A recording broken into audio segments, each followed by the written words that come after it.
게벨스 프로파간다의 독일에 대한 보복, 니른베르크 군사 재판, 1944년 8월 25일 파리가 해방되고 난 뒤에 독일 협력지였던 사람들은 그 나라 사람들로부터 심한 차별, 처벌 또는 사형성을 받았다. 독일인과 사귀던 프랑스 여성은 대전 앞에서 머리가 깎이고 치욕을 당하기도 했다. 이것은 독일군 병사가 유대인의 머리카락을 가위로 잘라낸 것을 상기하게 한다. 이렇게 같은 나라 사람들에게 대한 처벌이 이루어지는 상황에서 적국 독일인에 대한 보복은 격렬했다. 독일 점령 동안에 가족이 살해되고 집과 재산을 빼앗긴 뒤에 강제 노동에 종사되는 등 쓰라림을 맛본 사람들에게는 전쟁이 끝난 뒤에 독일인을 벌하려는 마음이 커져서 관용 인류애란 정성의 감각은 여지없이 마비되었다. 다른 한편 모든 독일 시민이 강제 수용소 죄수의 대상 세력을 정확하게 알리지는 못했다. 살육의 진상을 알고 싶지도 않았고 진상을 확인하려고 하지도 않았다. 그래서 연합군은 전쟁 뒤인 5월 8일 미국 제82 공수사단의 명령에 의해서 루티비 하슬루스트 시민에게 베를린 강제 수용소를 견학시켰으며 살해된 유대인의 유해를 강제로 보여주었다. 수용소 참상을 기록한 영화들이 만들어져서 독일을 포함한 세계 각지에 유포를 했다. 그랬었군요. 이렇게 해서 많은 사람들이 처형을 당했군요. 장군들 분 등등등등 해서 처형에 가담했던 사람들에 대해서 순환이 시간이 있었네요. 사상 최대 선동가 파울 요제프 게벨스 프로파간다. 참 어느 시대든지 악한 자 한 사람이 얼마나 많은 정사람들을 희생시켰다 하는 건데요. 게벨스 히틀러 나치 정권 선전을 담당해서 크게 활약한 인물이다. 그는 독일 나치스 정권의 국가 대계몽 선전 장관 자리에 앉아서 새 선전수단 그리고 교묘한 선동 정치로 1930년대 당시 확장에 크게 기여했으며 나치 선전 및 미화를 책임졌다. 미화. 독일 국민들이 나치 정권을 호의적으로 받아들이게 된 것은 게벨스의 그랬구나. 이 헌신 때문인 것으로 여겨지고 있다. 게벨스는 다리가 굽었기 때문에 제1차 세계대전 때 병역을 면제받았는데 이런 그의 강렬한 보상심리를 유반함으로써 그의 인생을 불운하게 몰아가는 불씨가 되었다. 게벨스는 1922년 하이델베르크 대학에서 독일 문헌학으로 박사학위를 취득했다. 그 뒤에 문학, 연극, 언론계에서 활동하던 그를 히틀러가 베를린 지구당 위원장에 임명하면서 나치당에 입당했다. 그는 곧 국가선전기구를 장악하고 최후의 기지 히틀러를 보좌했다. 히틀러 시대의 나치 프로파간다를 이해하기 위해서는 게벨스를 빼놓을 수가 없다. 그래서 한 사람의 이 선동가가 얼마나 큰 악한 영향을 미쳤냐 이 말인데요. 게벨스의 생애를 한번 볼까요? 파울 요제프 게벨스는 1997년 10월 29일 독일 라이란트 지방의 라이트에서 태어났다. 게벨스의 할아버지 콘니트 게벨스는 농부였으나 그 무렵에 농촌 사람들은 도시 노동자로서의 삶이 자신들에게 더 나은 삶이 되리라고 믿고 공업도시로 이동하는 사람들이 많았다. 당시에 프리츠 게벨스는 독일인의 미각을 두루 갖춘 인물이다. 그는 공장 급사로 직장생활을 시작했지만은 근명성실함 하나로 사무원과 격리를 거쳐서 공장 지휘관으로까지 승진한 것이다. 이러한 환경은 게벨스의 성격 형성에 큰 영향을 미쳤다. 아버지로부터 물려받은 가톨릭 신앙심과 충성심, 애국심, 의무감은 왜곡되었다. 가톨릭의 신앙이 히틀러에게 대한 맹종이 되었다. 그러니까 그 신앙심이 자체가 오히려 그냥 바뀌어져서 이렇게 되어졌다. 또한 푸티 부르주아로서 부자와 권력자에게 느끼는 상대적인 박탈감은 사회주의에 대해서 친근감과 격렬한 반유대주의로 이어진다. 이에 못지않게 게벨스에게 영향을 준 것은 그의 신체적인 컴플렉스였다. 그는 어릴 때 폐렴을 앓아서 죽을 고비를 넘겼다. 폐렴으로부터 살아났으나 대신에 몸이 허약해졌다. 4살 무렵에 골수염에 걸려서 오른쪽 다리가 마비되었다. 그의 가족은 게벨스를 치료하기 위해서 온갖 노력을 다했지만 수술은 실패로 돌아갔고 그는 굽은 다리가 되었다. 이런 신체적인 결함 때문에 게벨스는 어린 시절부터 주위로부터 동정 어린 시선 또는 놀림을 받으면서 자라났다. 그는 자기 자신을 그래서 이런 어떤 핸디캡이 이렇게 소시오패스 혹은 사이코패스의 어떤 기질이 되어진 상황이 되어져 버렸다 하는 거네요. 그렇게 되어졌다. 동서 분열을 기대했던 히틀러의 최후, 전황만해가 불가능함을 깨달은 독일 병사들의 사기는 크게 떨어져서 서부 정면에서 이들은 잇따라 항복하고 물러섰다.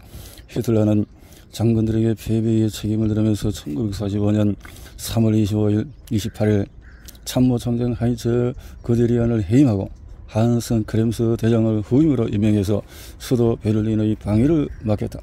전황이 악화해 가는 가운데서도 마지막 순간까지 철저히 항전해 동서 분열을 계기로 승기를 잡는다는 것이 히틀러의 전략이었다. 이데올로기와 전후 패권을 둘러싸고 소련이 미국과 영국과 맞서는 상황이 생겨 독일은 동서 어느 한쪽과 단독 한평을 이룰 수 있게 되리라고 생각하게 된 것이다. 다른 한편 히틀러에게 충성을 맹세했던 최고 지도자들은 전쟁 끝무렵에도 이렇게 끝까지 잘못된 주변에 있는 이 참모들에 대해서 이런 것들이 이어졌다는 거죠. 영국 국왕 노르망디 침공 후에 히틀러 암살 미수 사건. 영국 국군 노르망디, 영국 국군 1943년 11월 28일부터 12월 1일에 걸친 테헤란 회담에서 44년 5월에 서방 측 연합 국군이 유럽 대국에 침공하기로 결정했다. 다른 한편 히틀러는 11월 3일 지령 제51호에서 서부 정면에 상륙하는 적을 요격하기 위해 대서양 방면에서 구축을 지시했다. 그러나 전쟁의 주도권을 잃은 히틀러는 그 뒤로 지령에 통하는 번호를 붙일 수 없게 되었다. 연합군 원정군 최고 사령관 드와이트 아이젠하워 대장은 지상군으로서 미군 21개 사단, 영국군 17개 사단 외에 전투기와 폭격기를 3000대 이상 준비하고 1944년 6월 6일 프랑스 북부 노르망디로 침공했다. 이때 독일의 17세, 18세 소년병사 2만 명으로 이루어진 무장신이 장갑사단 히틀러 유겐트도 전선에 투입되어서 포로는 필요 없다는 명령에 충실하게 따라서 무장 해제된 포로 100명 이상을 사살했다. 그러나 9월까지 8,000명의 인명을 손해증을 보고 물러나야 했다. 상륙한 연합군은 D-Day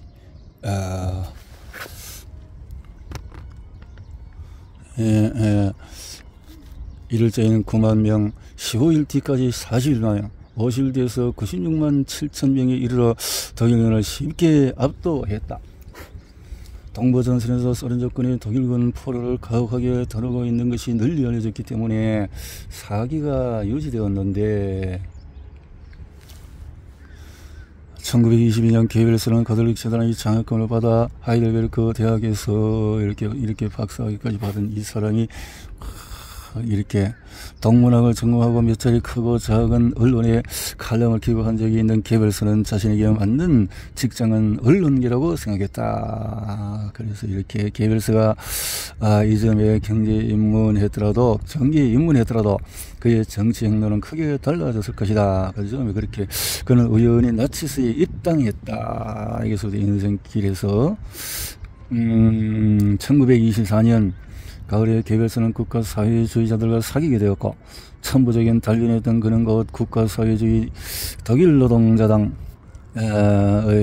엘버멜트 지구 사무장이자 격주로 발행되는 국가사회주의 잡지 편집장이 되어졌다. 히틀러는 1926년 11월 개별서를 베를린 지구등 위원장으로 임명했다. 담대하고 위험을 피할 줄 모르는 성격인 개별서나 참 엉뚱한데 너무 담대하고 너무 이렇게 강했던 것이 큰 그렇게 쓰임을 받았다는 거죠.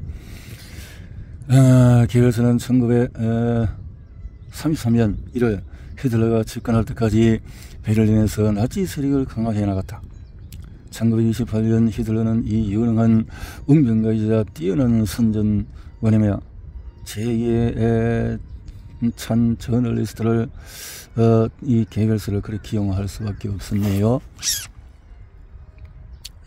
나치즘을 끌어서 나치당이 집권에 성공하자 개별서는 국가 선정기구를 장악할 수가 있었다.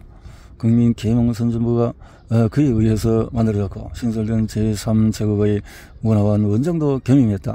개별서는 문화원 원장으로서 이렇게 언론, 연극, 영화, 문화, 예술계까지 손을 뻗쳤다. 그리고 국외 선전, 출판, 연극, 문화계까지 부분적인 통제권을 행사했고 그 이유는 관을 깔아놓고 심한 마찰을 빚은 그런 또 있었군요. 개별서는 음악이나 미술을 규제하는 데에는 거의 흥미를 보이지 않았으며 고등학교 교육과 같은 영역에까지 자신의 권한을 확대하지는 못했다.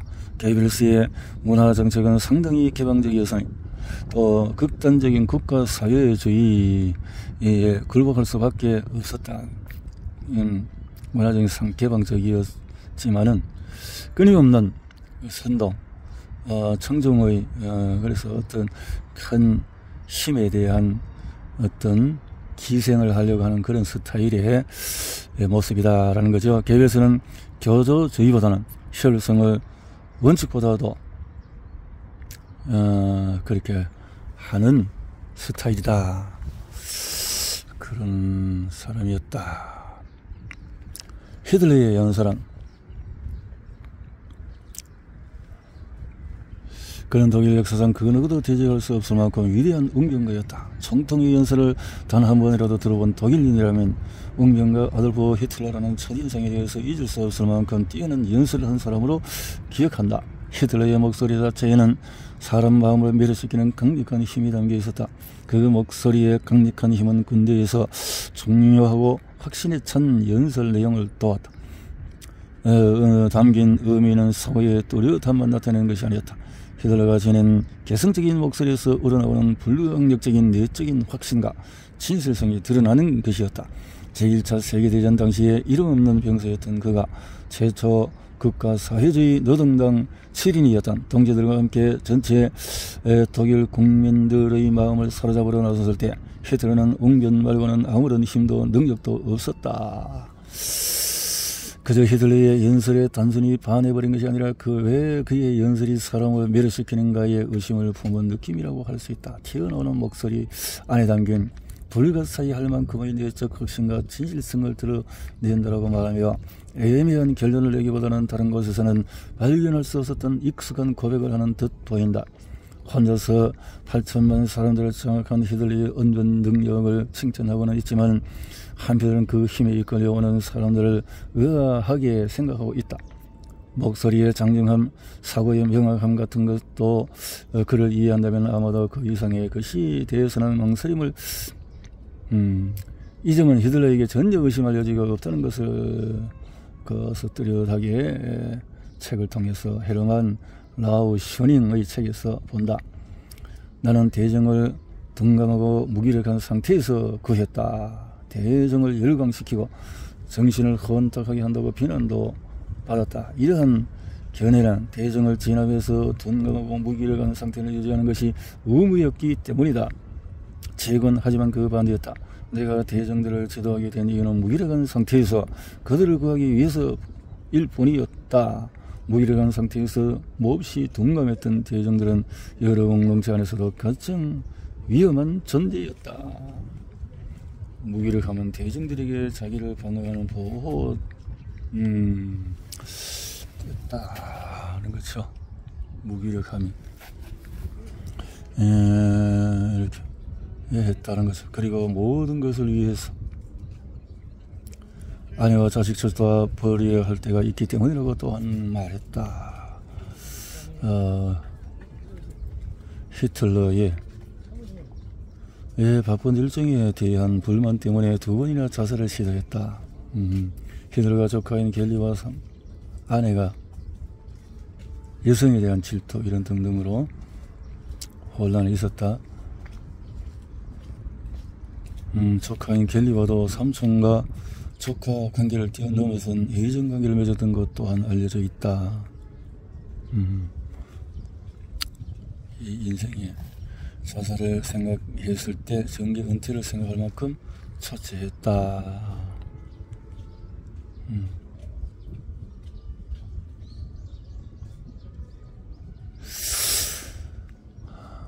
처칠은 정치에서 최악의 창부 같은 녀석이다. 처칠은 히틀러는 영국을 선사한 기능은 민족 정복자로 여기며 경의를 표했지만 수상 취임 전부터 유대인 박해를 비난한 처칠에게 격렬한 정모를 나타냈다. 처칠은 제2차 세계대전이 시작되기 전에 영국의 다른 보수 정치가들이 독일 공산당 정권보다도 나치당이 낫다고 말하는 상황 속에도 나치에서 독일에 대한 강경한 태도를 끝까지 고치지 않았다. 이러한 처칠의 태도는 대정의 인기로 이어졌으며 전시 상황에서는 수상이 되어서 히틀러의 야망을 저지하게 된다. 현재 전쟁은 죽느냐 사느냐에 걸려있으며 가장 중요한 것은 이기는 것이다. 그 목적을 위해서 악마와도 손을 잡아야 한다라고. 이 발언은 어째서 독일이 일본과 손을 잡는 거라는 질문에 대한 히틀러의 대답이었다. 악마라는 표현은 인종적인 원칙에서 어긋나는 것이 아닌가 하는 의문은 당처는 말이라며 딱 잘라버리기 위해서 사용한 것이다. 히틀러는 제1차 세계대전 때 영국이 일본과 손을 잡고 독일의 일격을 가했던 것을 기억하고 있었다. 그러나 언젠가 되든 참전했을 미국에게 유럽 국가의 태평양과 정면작전을 강행하게 하기 위해 일본과 동맹을 맺을 필요가 있었다.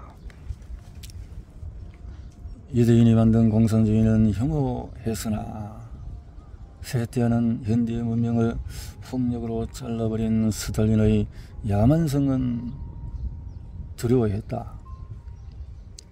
히틀러에게 2차 세계대전은 독일과 소련 사이의 결정적인 전투이며 자신과 스탈린의 대결이기도 했다. 만일 마지막에 내 곁에 사람들이 모두 떠나버린다 해도 장교 제군은 모두 내 곁에 남아서 검을 뽑고 나를 지켜주겠지. 이렇게 연설해서 이전 해 11월 영국군의 베를린 대공습이 있었고 1월 소련은 레닌그라드 지역을 900일에 걸쳐서 포위하던 독일로부터 드디어 해방되었다. 히틀러는 총통사령부의 원수와 최고 지도자들을 모아놓고 위의 연설을 했다. 그때 총통 정말로 마지막이 올 겁니다 라며 야유하는 사람이 있었다. 스탈린그라드 작전 때 히틀러에게 거듭 개입당해 불만을 갖고 있던 명장 마인슈타인 원수였다. 이에 히틀러는 더 이상 견디지 못하고 연설을 바로 끝내버리고 만다. 독일은 완전히 파괴될 것이다. 그러나 독일은 반드시 부활할 것이다. 채권 보험안 적어서 남긴 그의 마지막 발언이다. 그는 이어서 이렇게 말한다. 역사와 지리의 법칙은 영국, 미국과 소련의 군사적인 것이든 경제 및 이데올로기 영역의 것이든 힘의 실현을 줄 것이다. 그리고 영국은 언젠가 유럽에 살아남을 유일한 민족, 독일 민족에게 지지를 구해야 한다는 사실을 깨닫게 될 것이다. 민족에게